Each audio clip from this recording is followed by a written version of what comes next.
આજે ભાવનગર જિલ્લા કલેક્ટર શ્રીને પત્રકાર એકતા પરિષદ ભાવનગર વતી અમે ભાવનગરના પત્રકાર એકતા પરિષદના પત્રકારોએ એક આવેદનપત્ર આપી અને રજૂઆત કરી છે. છાસવારે રાજકીય પક્ષોના આગેવાનો તથા અમુક અધિકારીઓ જે પત્રકારોને એલફેલ ભાષામાં વાત કરતા હોય છે.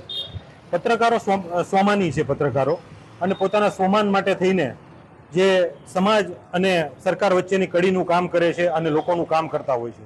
આમાં પત્રકારોને કંઈ બહુ બધા પૈસા મળતા ન હોય તેમ છતાં પણ પત્રકારો માટે અભદ્ર ટિપ્પણી કરનારા રાજકીય આગેવાનો અને અધિકારીઓને અમે મુખ્યમંત્રીશ્રીને એક આવેદનપત્ર આપી અને એક રજૂઆત કરી છે કે આવનારા દિવસોમાં કોઈ પણ પત્રકારો વિશે અભદ્ર ટિપ્પણી કરે તો એની વિરુદ્ધ કાયદેસરની કાર્યવાહી કરવામાં આવે અને એમને એ બોધપાઠ મળે કે પત્રકાર શું છે. પત્રકાર જનતા અને સરકાર વચ્ચેની કડી છે.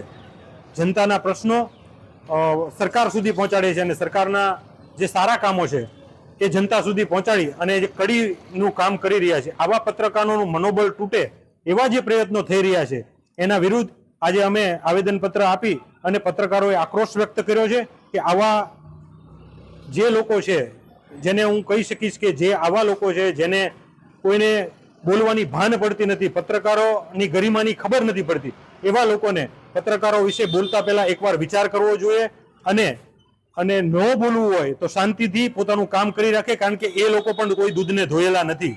જો કોઈ પત્રકારો ઉપર એવો આક્ષેપ કરતા હોય કે આ પત્રકાર આમ છે કે તેમ છે, તો અમે એવા કોઈ પત્રકારોને સપોર્ટ કરવા નથી માંગતા.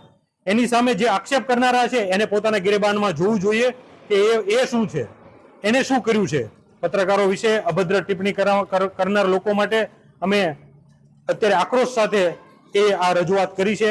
તો મુખ્યમંત્રી સુધી આ રજૂઆત પહોંચે અને મુખ્યમંત્રી જે આવા લોકો છે એની વિરુદ્ધ કાયદેસરની કાર્યવાહી કરે એવી માંગ કરી છે. તો એમને ખાસ કરીને રોકવા જોઈએ અથવા તો એને કાયદાનું ભાન કરાવવું જોઈએ. પત્રકારો છે એ સરકાર અને જનતા વચ્ચેની કડી છે. જનતાના કોઈ પણ પ્રશ્નો હોય તો સરકાર સુધી પહોંચાડતા હોય છે અને સરકારના કોઈ પણ સારી કામગીરી હોય એ જનતા સુધી પહોંચાડતી હોય. આ જે એક સેતુ બનશે એને